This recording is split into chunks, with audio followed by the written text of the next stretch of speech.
Señores, buenas noches. Esto es Luis Novarecio Entrevista. Feliz Día de la Patria. Estamos terminando el 9 de julio. Un día muy particular.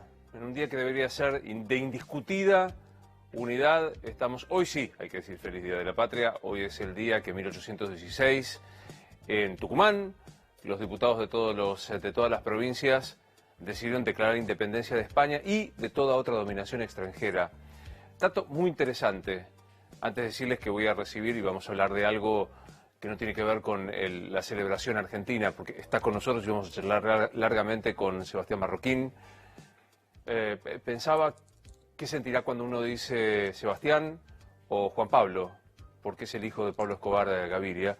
Y en un ratito vamos a estar hablando de una situación personal difícil que atraviesa en este momento, porque ha recibido un procesamiento, se lo acusa de presunto lavado, vinculado con el narcotráfico, él y su madre.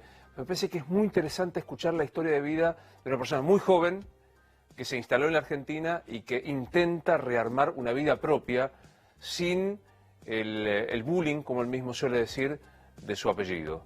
Así que en un instante estoy hablando con Sebastián Marroquín, a quien tengo el gusto de conocer de otras entrevistas y siempre muy interesante. Pero te decía, hoy es el Día de la Independencia. Es un día que debería ser indudablemente de unión y de convicción de que es una fecha importante. No pasa en la Argentina. Esta mañana Daniel Balmaceda en Radio La Red decía algo que yo desconocía y que es muy interesante y que a lo mejor marca la historia de la Argentina. Después de declararse en 1816 en la Casa de Tucumán la independencia, se decide mandar a Buenos Aires el acta en la que todos los diputados habían firmado la independencia. No se sabe dónde está el acta, pues se la afanaron. El chasqui, el correo, que venía de la Casa de Tucumán a la ciudad de Buenos Aires, es acompañado de golpe por un grupo de personas que fungen como custodio de este correo, entre ellos el inglés García, otra paradoja, o el inglés no era García o García no era inglés, y en un momento en el que el chasqui oficial, el correo oficial, decide parar, imagínense el tránsito desde Tucumán a la ciudad de Buenos Aires, decide parar una cuestión estrictamente fisiológica, se aleja de su caballo y alguien roba el acta de la independencia, por lo cual no se sabe qué pasó con este tema, no se sabe, no se puede recuperar, no se ha recuperado jamás en estos 200 años de historia el acta que dijo que somos independientes de España y de toda otra dominación extranjera. Casi un símbolo, ¿no?, de lo que está sucediendo. Bueno, hoy, sin tanto dramatismo, la marcha que hubo de los actores, porque la patria se considera en peligro. Ayer escuchaba una discusión respecto a si los actores pueden o no manifestarse. Claro que pueden manifestarse. Es una tradición histórica que los artistas se hayan manifestado. En lo personal no comparto la expresión ni que la patria estaba en peligro, ni que seguimos reclamando para que la patria no siga en peligro. Pero obviamente que es así. El presidente de la Nación, que decidió ir a último momento a Tucumán, en un acto abreviado, en la ciudad de Buenos Aires no hubo ningún tipo de actos. Yo creo, con la vieja escuela hoy muy cuestionada, la escuela digo primaria y secundaria, que la reafirmación simbólica de los actos, la recordación simbólica de las fechas patrias son muy importantes. No es cualquier día, el Día de la Independencia. Y es una enorme pena que en la ciudad de Buenos Aires no haya habido un acto como corresponde, con la posibilidad de la comunión, de la convicción de que es una fecha importante, aún con el disenso de algunos temas. Ya lo recibo a Sebastián y nos ponemos a hablar con él. ¿Cómo estás? Hola Luis, ¿cómo estás? Qué gusto verte. Un placer, ¿Todo bien? ¿Cómo estás? Por favor. Gracias. Gracias por venir, Contrario a ti, por invitarme. Bueno, ¿estás cómodo ahí? Sí. Estamos bien. Gracias. ¿Arrancamos? Arranquemos. ¿Alguien en la familia te dice Juan Pablo todavía? Nadie. De hecho, nos acostumbramos desde que recién llegamos, había que practicar y teníamos que ser quienes habíamos elegido ser, justamente. Sebastián, María Isabel, Juana, y mi esposa también se cambió su nombre, María de Los Ángeles.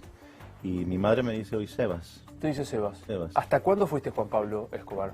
Yo creo que hasta que pudimos, después de un año de intentar escapar del país, que la única opción que nos quedó fue cambiar la identidad. Hasta ese momento, y cuando salimos rumbo a Mozambique en un exilio que pues no podíamos regresar, la promesa de los enemigos de mi padre era que si regresábamos nos mataban. Y entonces fuimos a Mozambique, teníamos un acuerdo con un gobierno de allí. No tuvo éxito porque todo el mundo estaba muriéndose de hambre, el país estaba completamente destruido. Y terminamos aquí de casualidad, intentamos quedarnos en Brasil, la barrera del idioma no nos permitió quedarnos y bueno, desde hace, voy a cumplir 24 años de estar aquí en Argentina, más de la mitad de mi vida, de hecho. ¿Y tenés cuántos años? 41. 41, o sea que estuviste hasta la mitad de tu vida con un nombre y hoy te reconoces como Sebastián. Exclusivamente, sí. Yo te digo Sebastián y para vos es tu nombre. Sí, de hecho la gente me reclama cuando por ahí firmo algún libro, me dice, pero ¿por qué no me firmas como Juan Pablo, no? Y yo ya como naturalmente firmo como Sebastián. Contame cuál es tu último recuerdo de tu papá.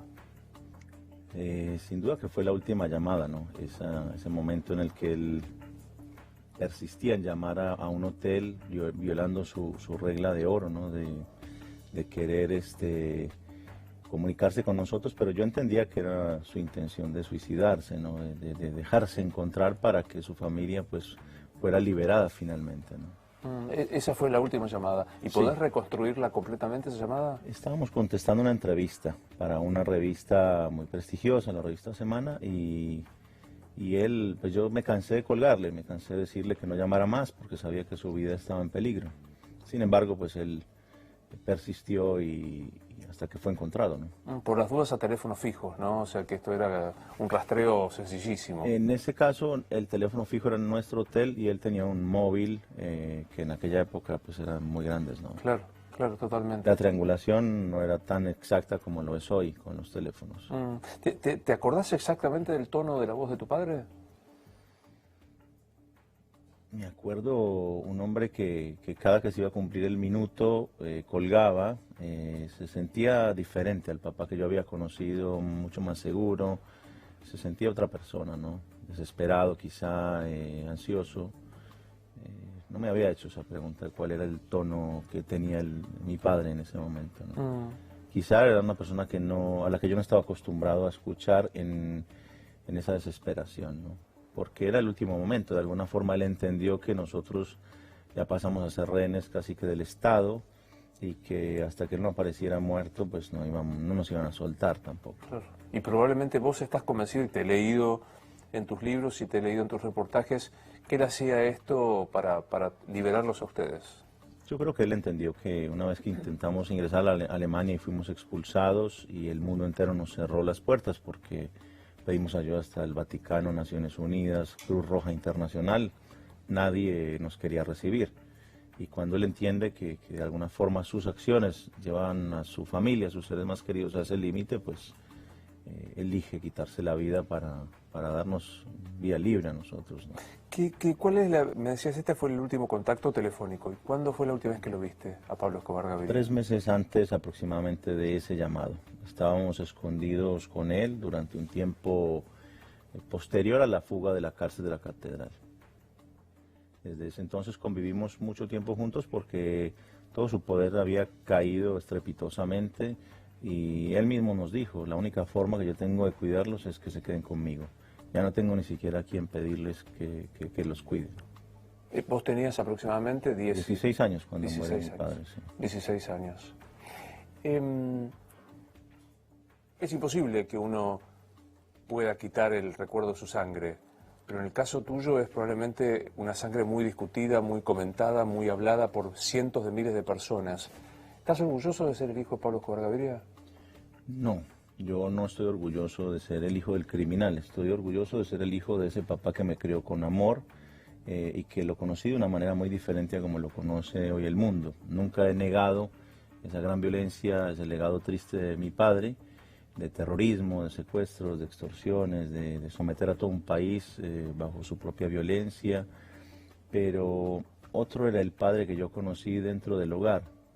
Una gran paradoja, ¿no? Un tipo que quizá me inculcaba valores humanos que por fuera de casa no practicaba, ¿no? Me decía que tenía que decir por favor y gracias y que tenía que respetar a los demás cuando seguramente al mismo tiempo habría mandado a matar a muchas personas o a secuestrarlas o a hacerle un daño tremendo al país, daño del cual todavía Colombia no se ha recuperado. Y contame cómo era en casa. ¿Era un papá presente, un papá que jugaba con vos de chico? Jugaba con nosotros, conmigo, con mi hermana, nos cantaba canciones, nos contaba cuentos, veía la televisión con nosotros, telenovelas con nosotros. Era un papá, para mí, común y corriente, ¿no? Para el mundo, por supuesto. Y hoy, paradójicamente, a 25 años de su muerte, que se cumplen ahora en diciembre, Es sorprendente, pero mi padre es mucho más famoso hoy que cuando estaba vivo, ¿no? ¿Y a qué lo atribuís? Evidentemente hay un fenómeno desarrollado por todas estas narcoseries, narconovelas, etcétera, que ha despertado un gran interés del público y se ha convertido en un gran negocio, sin duda, ¿no? Lo has dicho hasta el hartazgo. Sí. El patrón del mal y demás.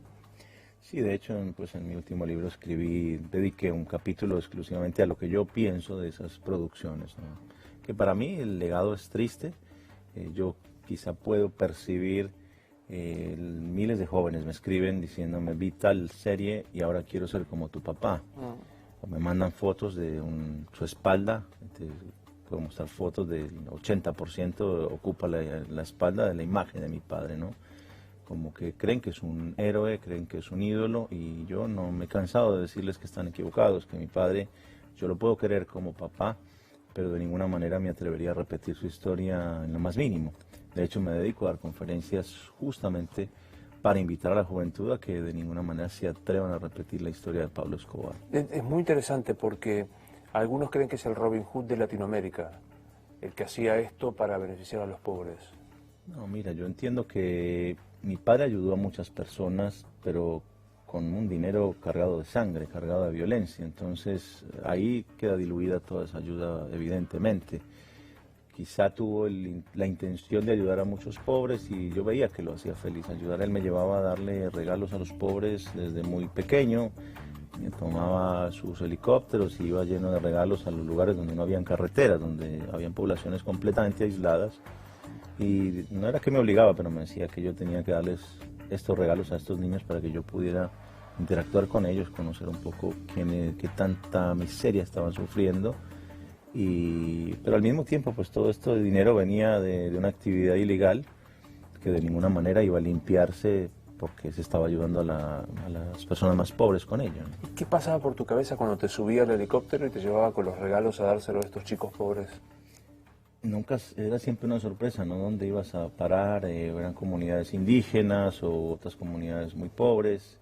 Eran peligros porque cuando aterrizaba el helicóptero, pues la gente que nunca había visto un aparato de esa naturaleza se acercaba peligrosamente a las hélices. Entonces tengo como muchas imágenes, pero siempre aquella de la sonrisa de mi papá, de ver cómo estos chicos y estas familias pues recibían por primera vez en una Navidad en todas sus vidas un regalo, ¿no? Me quedé pensando en lo de los tatuajes. ¿Sos de tatuajes, Sebastián? No, ni uno, no. De hecho, pues fui criado en una cultura en la que quizás los tatuajes estaban más, hoy es algo más común, pero en aquel entonces el que estaba tatuado era porque había estado en la cárcel. En la cárcel. ¿No? Entonces me quedó esa cosa de que está asociado con la criminalidad. Pero en realidad hoy en día pues es una moda que no sé si va a pasar, pero... ¿Tenés hijos? Tengo un hijo de 5 años, sí. ¿Se llama? Juan Emilio. Te dice Juan dentro de 10 años, me quiero tatuar al abuelo. Tomará la decisión, primero se tiene que leer mis 2 libros y ver mis 2 documentales, a ver si le quedan ganas de tatuarse al abuelo. Yo nunca lo voy a educar a él odiando a su abuelo, de hecho lo he educado en una relación de amor y de respeto hacia esa figura, porque creo que sí hablaría muy mal de mi persona si yo enseñase a mi hijo a odiar a cualquiera, incluso a su propio abuelo. Y creo que su abuelo, si viviese, pues le daría muchísimo afecto y buenos valores como los que me transmitió a mí, a su propio nieto, ¿no? Estás ya en el comienzo de empezar a contarle quién fue su abuelo, qué es lo que pasó. ¿Cómo te preparas para hacerlo? De hecho ya empezamos desde muy temprano.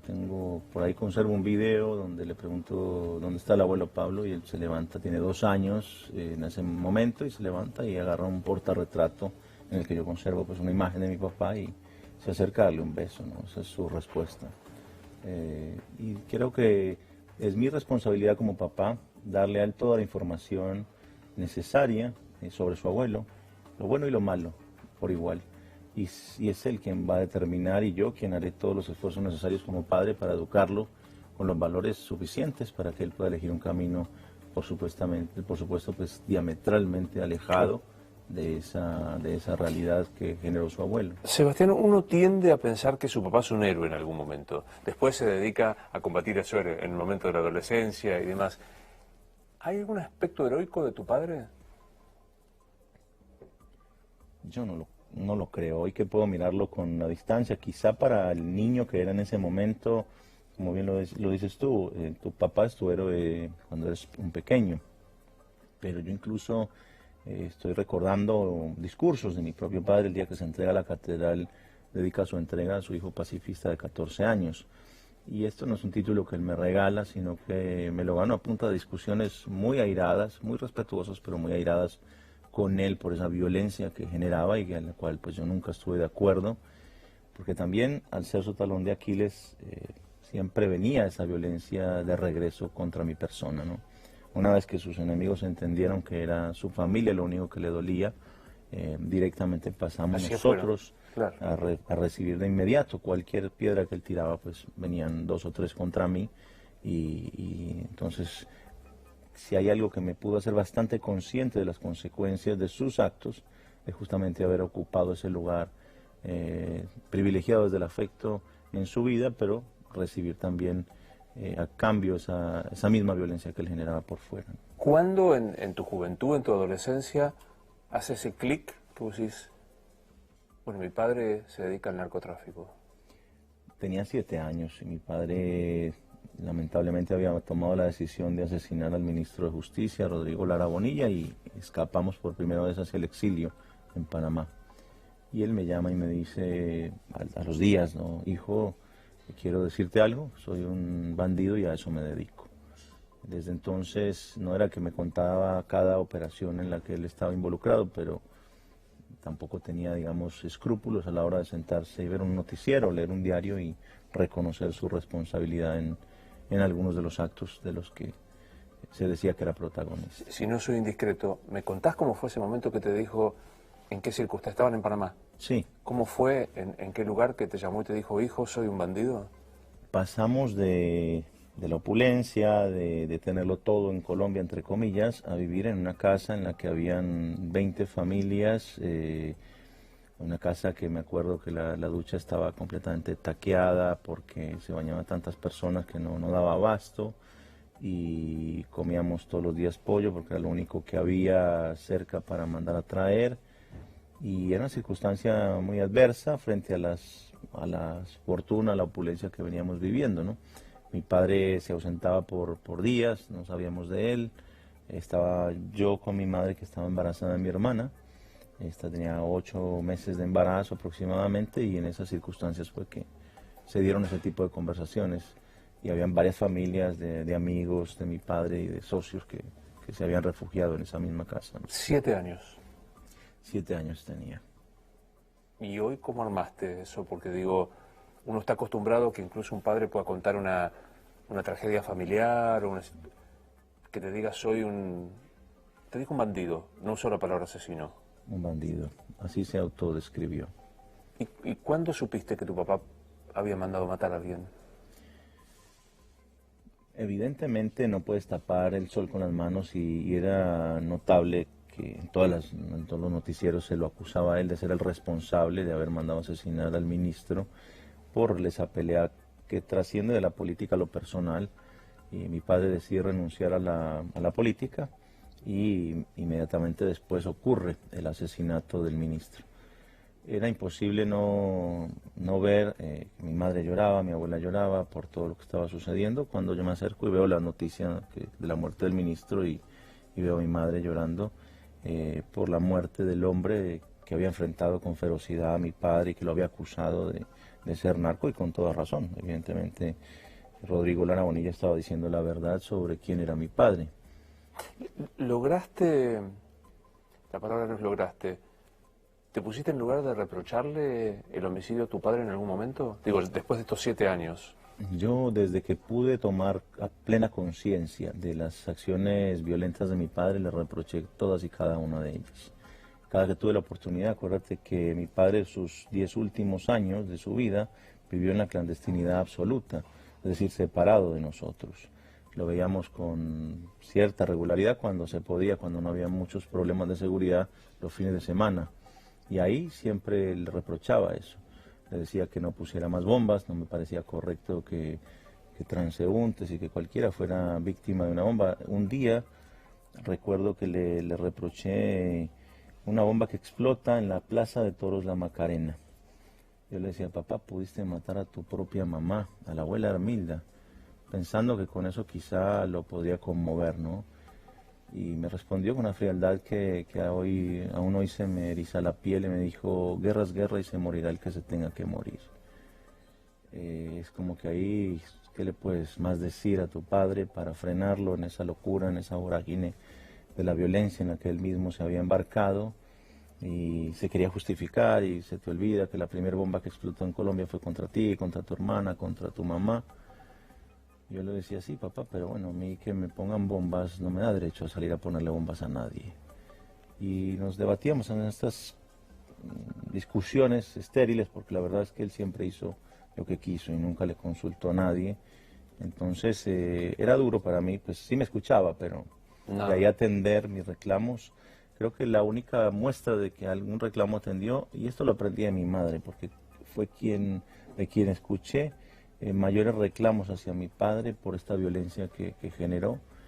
Creo que fue cuando él se entrega a la cárcel de la catedral y hace todo este discurso de por qué y para qué lo hace, ¿no?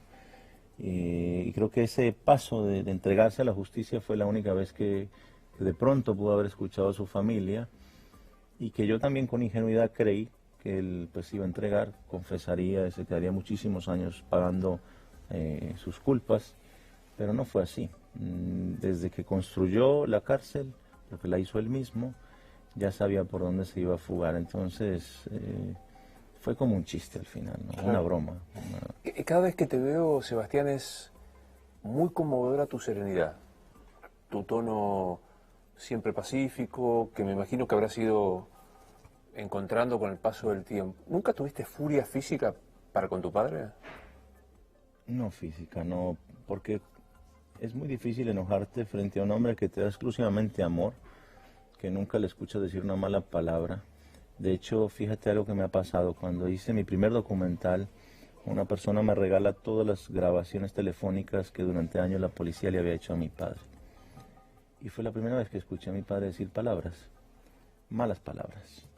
Me sorprendió mucho porque era un papá que yo no conocía. Escuchar a la voz de mi padre amenazando gente, amenazando familias, amenazando policías, funcionarios, me pegó, porque el papá que yo escuchaba ni siquiera para el trato hacia sus hombres era con malas palabras. Era amoroso, era un respetuoso. Era como un papá para todos, ¿no? ¿Cuándo tomaste contacto físico? ¿Cuándo viste por primera vez droga?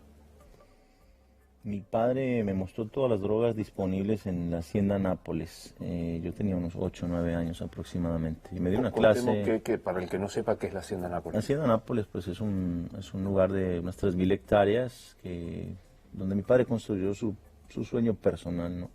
Tuvo un zoológico con 1.200 especies importadas, 100.000 árboles frutales, 27 lagos artificiales y 100 vehículos recreativos, y lo que no había pues se podía comprar, ¿no?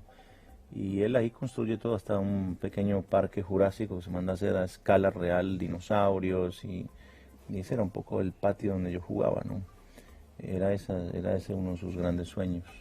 Y ahí un día te llama y pone sobre una mesa mucho más pequeña que esta todas las drogas y me dice, hijo, hoy quiero que hablemos acerca de las drogas. Empieza a hacer un recuento, reconoce que las ha probado en su totalidad, a excepción de la heroína, y me empieza a describir con mucho amor pues todas estas consecuencias sobre el cuerpo humano de abusar de esas sustancias. ¿Vos tenías? Yo tenía 9 años aproximadamente. 9 años. Sí.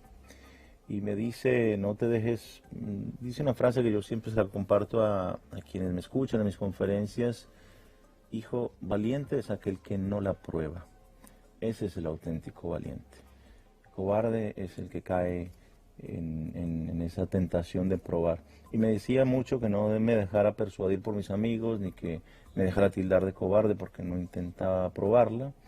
Y desde siempre me quedó esa clase magistral sobre el tema de las drogas y la prevención del consumo, y es desde entonces que yo defiendo tanto la educación como eje fundamental para que se pueda evitar el consumo y esta catástrofe que está viviendo el mundo respecto al tema de las drogas, ¿no? Porque tampoco hay educación al respecto, ni siquiera los padres sabemos cómo educar a nuestros hijos en estos asuntos. En las escuelas sigue siendo tabú. no se sigue hablando de esto, es como que hasta ahí nomás, hasta cierto punto, pero creo que sí, y tampoco hay información sólida, fidedigna para poder educar a los jóvenes en la prevención. ¿Sirve, Sebastián, legalizar la droga para uso personal? Yo creo que es un tema muy complejo, que requeriríamos varios programas para hablar del asunto. Es un tema que yo sí creo algo, que sin prohibición no existiría figuras como las de Pablo Escobar. Creo que el mundo durante 100 años ha probado la fórmula de la prohibición y los resultados tristemente están a la vista, o sea, una violencia sin precedentes, unas organizaciones criminales que ya son casi que corporaciones que tienen la capacidad de desafiar a cualquier democracia, de infiltrar a cualquier gobierno, que tienen unos recursos militares y económicos solamente comparables a los de los propios estados. Hoy hablamos de narcotraficantes que tienen submarinos. Eso parece como historias de la Guerra Fría. Sin metáfora. Para nada. Hay montones de submarinos incluso que han decomisado autoridades enormes que se desplazan por el mundo, llevando drogas a todas partes, ¿no? ¿Y pudiste seguir el consejo de cobarde es el que prueba, valiente el que no prueba las drogas? Por supuesto que sí. De hecho, la única vez que probé la marihuana fue tenía 28 años, había pasado más de una década de que mi padre había fallecido. Y por eso digo, si una pequeña conversación de un padre y un hijo en la materia de la prevención del consumo, yo no imagino un niño más expuesto al consumo de las drogas que mi persona en Colombia en la década de los 80, rodeado de bandidos, rodeado de guardaespaldas, donde todo el mundo consumía abiertamente, ¿no? No sé cómo me pude mantener al margen y creo que siempre fue gracias a esa conversación sincera que tuvo mi padre conmigo, que algún día la voy a tener con mi hijo. La diferencia es que la mesa va a tener que ser por lo menos unas 500 veces más grande. Por todo lo que hay. Por la gran cantidad de drogas que hay hoy en el mundo. ¿Pudiste corroborar, porque hay montones de versiones, que tu padre fue inmune, o mejor dicho, que respetó esta regla que te enseñó a los 9 años? Mi padre abiertamente me reconocía que consumía exclusivamente marihuana en momentos en los que él decía no tener que trabajar ni tomar decisiones importantes para su vida. Y a veces me decía, cuando me voy caminando por allí solo, es porque voy a consumir marihuana y no lo hago delante de tu mamá ni delante de ti porque te respeto y no quiero que... Vos has hecho, Sebastián, un camino interesantísimo ¿me dirás de qué? De reconciliación, de perdón, de necesidad personal, de encontrarte con víctimas, familiares de las víctimas que tu padre mandó a asesinar. ¿Te sentís perdonado en nombre de tu padre? Es increíble, Luis, las experiencias que he tenido acercándome a muchísimas víctimas de mi padre. Las primeras fueron los hijos de Luis Carlos Galán Sarmiento, candidato a la presidencia que mi padre asesina en el año 89, y por supuesto los hijos del ministro de Justicia, Rodrigo Lara, con uno de ellos conservo una grata amistad al día de hoy. Y es sorprendente la capacidad que tienen las víctimas de perdonar, entendiendo ese perdón como un proceso de sanación. El perdón no significa olvidar, y creo que partiendo de esa base es importante, ¿no? Saber que tú perdonas a alguien no quiere decir que estás obligado a olvidar el daño que te ha causado esa persona.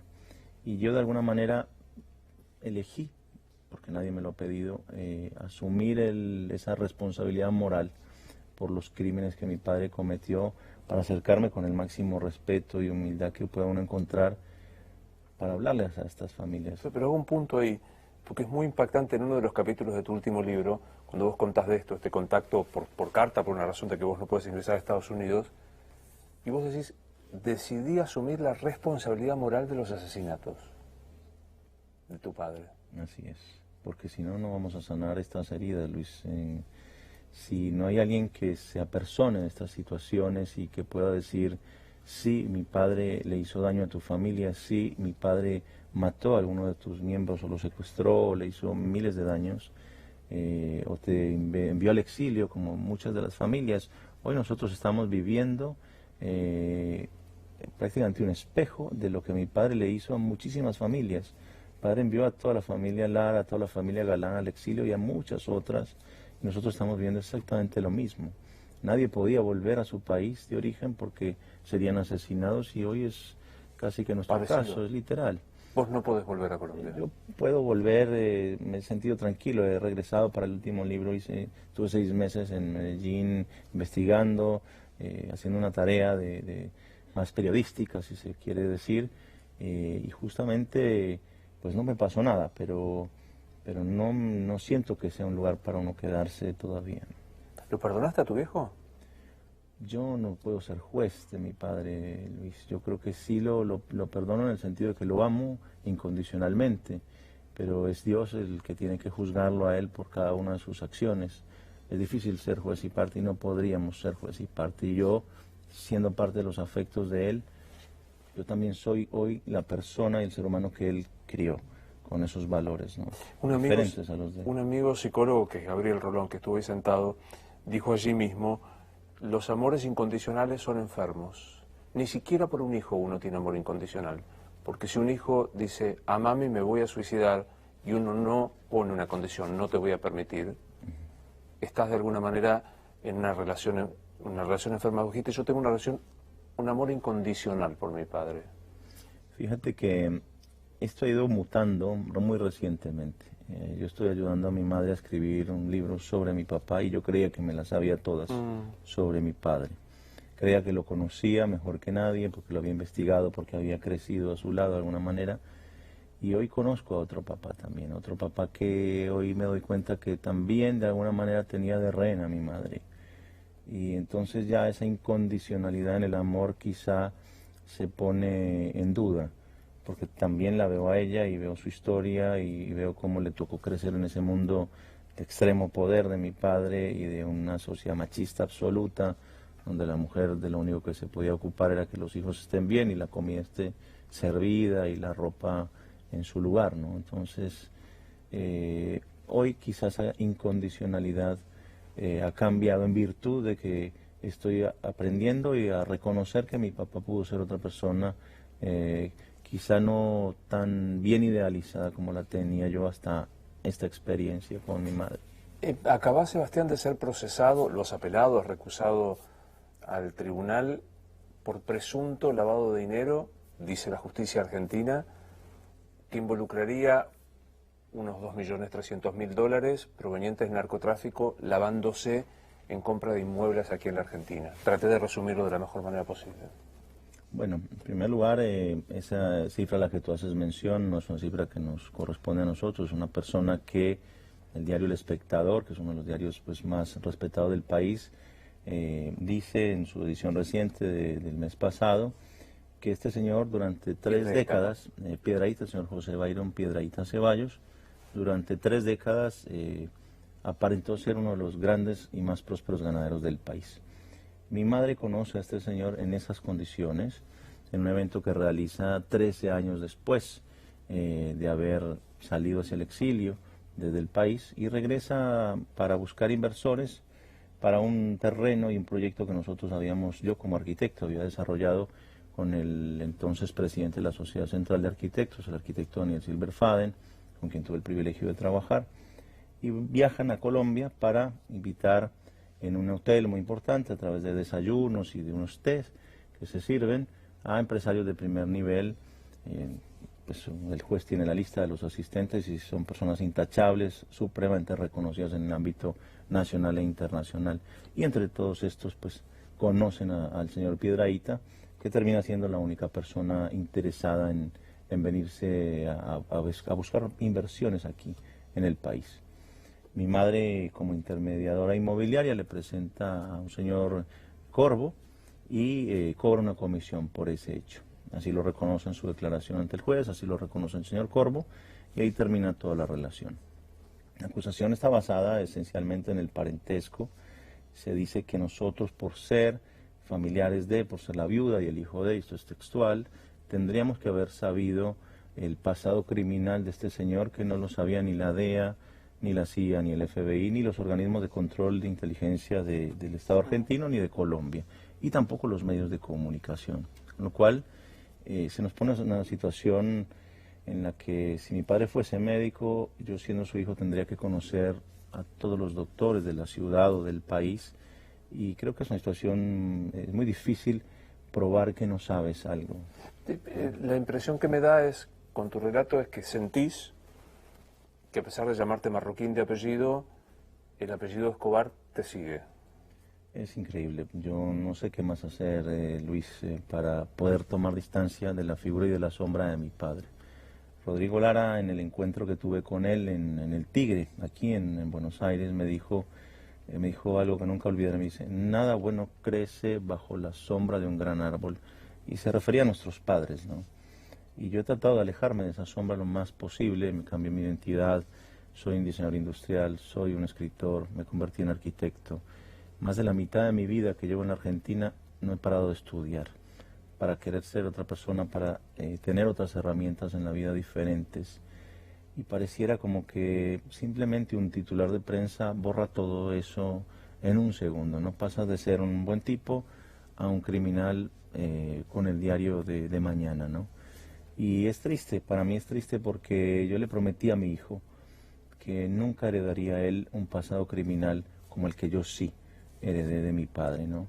Y eso es una promesa que jamás la romperé, más que nadie, y en mi alma siento el dolor de muchas víctimas y también el dolor que yo le ocasionaría a mi propio hijo si yo me dedicase a actividad ilícita alguna, cualquiera que sea. ¿Qué valoración tenés, Sebastián, del crecimiento en la Argentina del narcotráfico? No podría decirte mucho al respecto, Luis, porque la verdad no tengo un conocimiento ni relaciones que me permitan decir ha crecido o ha disminuido. La verdad es muy difícil saberlo. Lo que creo es que al margen de Argentina, y creo que esto es un problema del mundo entero, no solamente de un país, por más que se sigan anunciando la caída de grandes capos, el negocio nunca ha parado de funcionar perfectamente, ¿no? Porque es muy lucrativo, tanto para quienes ejercen de narcotraficantes como para quienes los persiguen, ¿no? A los 7 años en Panamá tu padre te dice soy un bandido. A los 9 en su lugar en el mundo te dice estas son las drogas. ¿Cuándo viste un arma por primera vez en casa? Mira, mi padre andaba, yo me acuerdo que la primera vez tendría, que recuerde, 4 o 5 años, y hace poco vi una fotografía de mi padre que me lleva en sus hombros, y claro, se le ha levantado tanto la camisa que le alcanzas a ver un revólver de calibre 38 en su cintura. Y me acuerdo que él lo usaba lo llevaba a veces en su tobillo, en una tobillera, ¿no? Pero desde muy pequeño. ¿Te enseñó a tirar?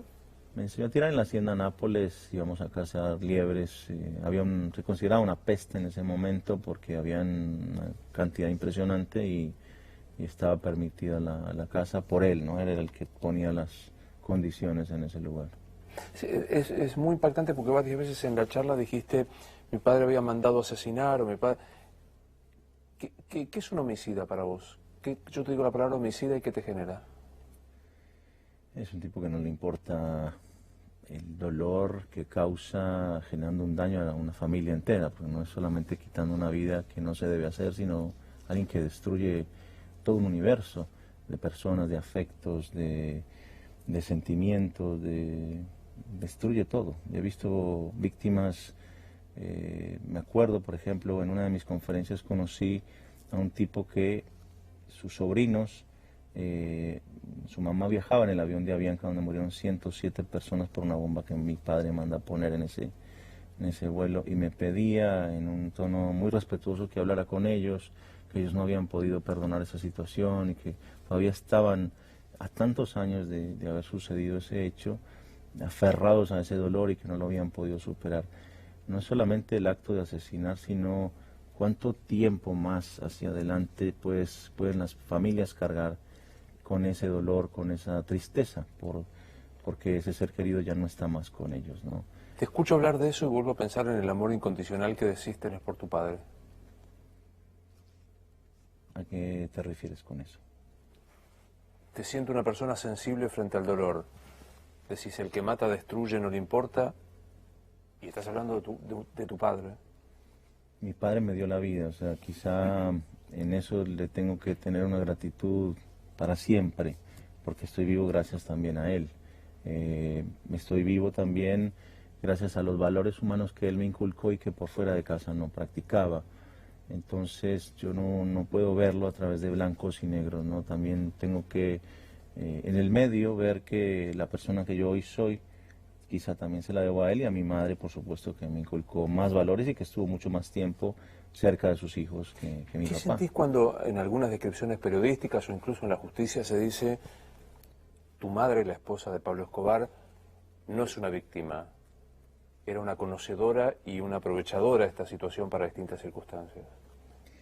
Es desconocer la historia, desconocer el contexto, desconocer que mi madre no se casó con este narcotraficante hoy famoso gracias a Netflix.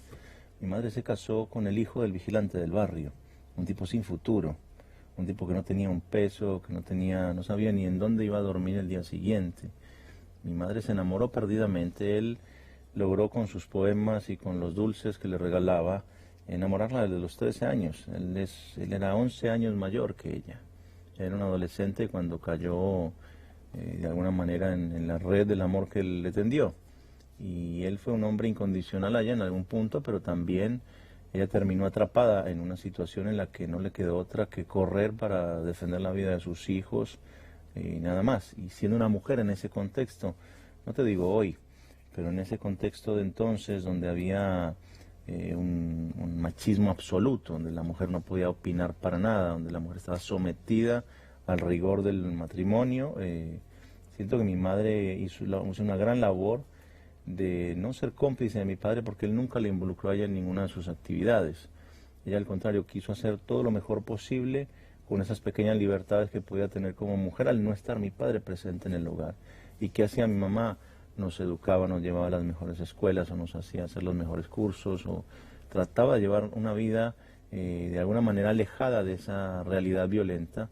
Y te digo algo, Luis, yo creo que recién ahora mi madre ha tenido la oportunidad, reescribiendo su historia, es decir, sentándose a hacer un inventario de todos esos años, de conocer con quién se casó verdaderamente, ¿no? De saber cuál fue esa persona de la que ella se enamoró y en quién se convirtió esa persona después de que se enamoró.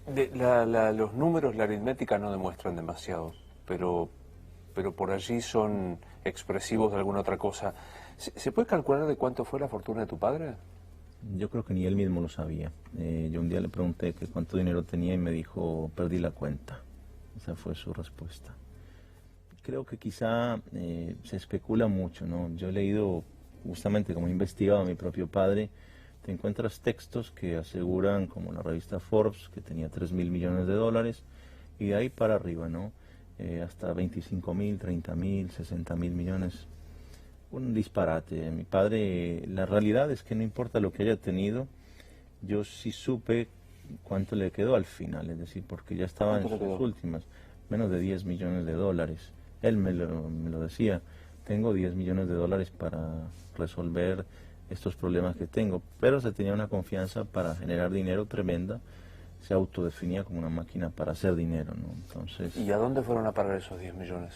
Bueno, yo lo conté en mi primer libro, le dediqué un capítulo entero porque es una historia larga y esencialmente la familia de mi padre, una tía, se roba ese dinero, ¿no? La versión es que se la trajeron tu madre y vos aquí en Argentina. Bueno, creo que los peritos de la Corte Suprema de Justicia hicieron una tarea titánica de revisarnos día a día, centavo a centavo, y llegaron a la conclusión contraria, ¿no? Y creo que es una sentencia que debemos respetar. Vuelve a ser una pregunta aritmética más potente. ¿Cuánta gente mandó a matar tu padre? No hay una lista oficial de víctimas del Estado colombiano. Es difícil saberlo. Siempre también se especula, así como con sus millones, así con sus víctimas. Yo he logrado hablar hasta ahora con alrededor de unas 120 familias víctimas directas de órdenes de mi padre de mandar a asesinar a sus familiares y demás, pero yo creo que estamos cerca de por lo menos de las 2.000 o 3.000 personas. Tu padre mandó a matar entre 2.000 y 3.000 personas. En todo el tiempo que eligió ser un bandido, sí. Amor incondicional. Bueno, cada vez yo creo que me voy a ir de la entrevista. Nunca voy a decir que no voy a amar a mi padre porque no estaría mintiéndote. A mi padre lo amé y lo amé en vida y le debo la vida y le debo muchas cosas. Entonces, y lo que le tuve que reprochar, se lo reproché de frente, ¿no? Quizá agradezco que me haya dado él el espacio de poder de frente hablarle y decirle lo que no me gustaba de todo el daño que estaba generando. ¿Te consta, digo, más allá de los expedientes, que tu padre físicamente mató a algunas personas, él mismo con sus manos? No, no me consta, para nada. Nunca lo vi, ni siquiera dando la orden de mandar a asesinar a alguien. Todo lo que yo relato en mis libros justamente son testimonios de personas que pude entrevistar posterior a la muerte de mi padre y relatar esos hechos, también basado en algunos expedientes judiciales, pero no podría decir, tengo esta evidencia, más allá de, por ejemplo, te diría, hay una única evidencia de mi padre como en actividad de narcotraficante, que son las fotos que toma Barry Seal, este agente de la CIA que trabajaba con él también, y es como la única evidencia que había de su actividad ilícita, ¿no? Pero de resto es como un tipo que no dejó rastros, ¿no? ¿Nos morimos y qué pasa, Sebastián? Yo creo que nos morimos y alguien nos pide que le rindamos cuentas, ¿no? De todo lo que hicimos en este mundo.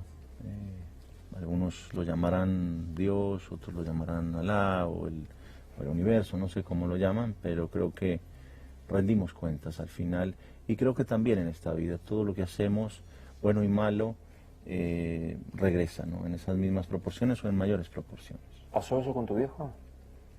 Bueno, yo creo que mi padre murió a los 44 años y no pudo disfrutar, como se lo digo yo a los jóvenes en mis conferencias, solo disfrutó el 10% de su vida. No, mi padre es considerado como un caso de éxito por algunos y yo creo que no hay nada más equivocado que eso. Un tipo que no disfrutó nada, por más que amasó fortunas, no le alcanzó para comprar un minuto de tranquilidad en su vida, ni para él ni para sus seres más queridos. No puedes considerar un tipo exitoso que... Yo de hecho, si me pudiera comparar, me considero más exitoso porque puedo llegar todas las noches a abrazar a mi hijo, tranquilo, sin mirar quién viene detrás, ¿no? Y a la misma casa, no cambiándome de casa todos los días.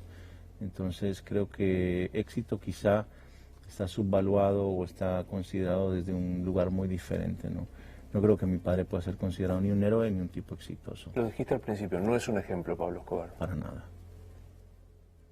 Para nada es un ejemplo. ¿Y para vos, amor incondicional? Ya te puedo decir que no.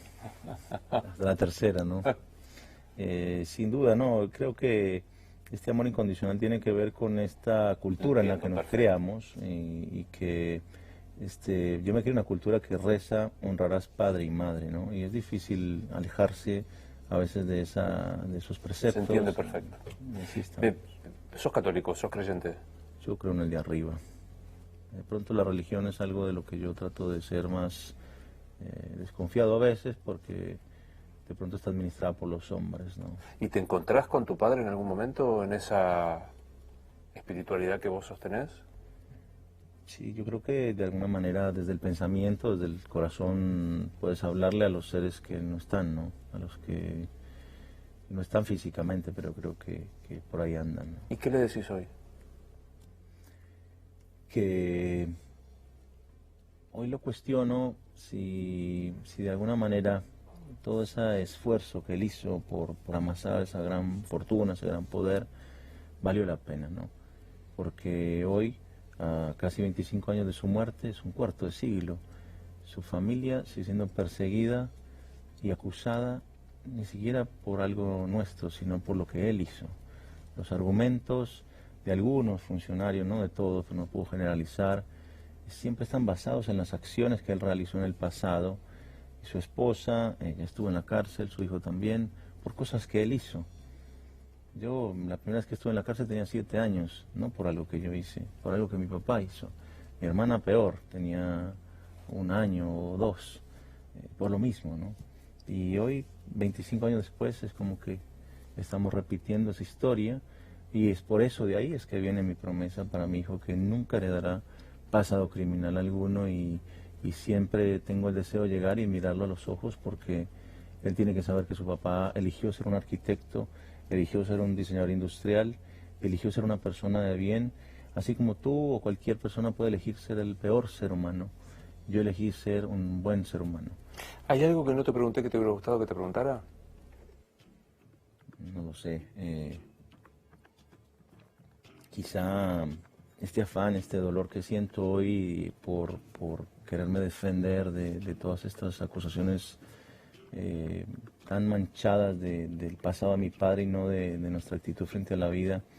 Pero no, Luis, creo que me diste la oportunidad también de expresar que soy un hombre inocente y que su madre es inocente y que hemos sido injustamente acusados y que bueno, no, también es un tema muy aburrido para hablar de temas judiciales y técnicos. Y siento que no, que gracias por esas preguntas que me haces, que no tienen, a veces están por fuera de las que siempre me hacen, ¿no? Como ya nos conocimos varias veces en la entrevista y como tenés una experiencia de conferencista y demás, sos un periodista casi por osmosis. Te hemos contagiado el periodismo. Hay que ponerle título a la nota que empieza diciendo Pablo Escobar, coma. ¿Y esa nota sobre qué? Sobre tu vida.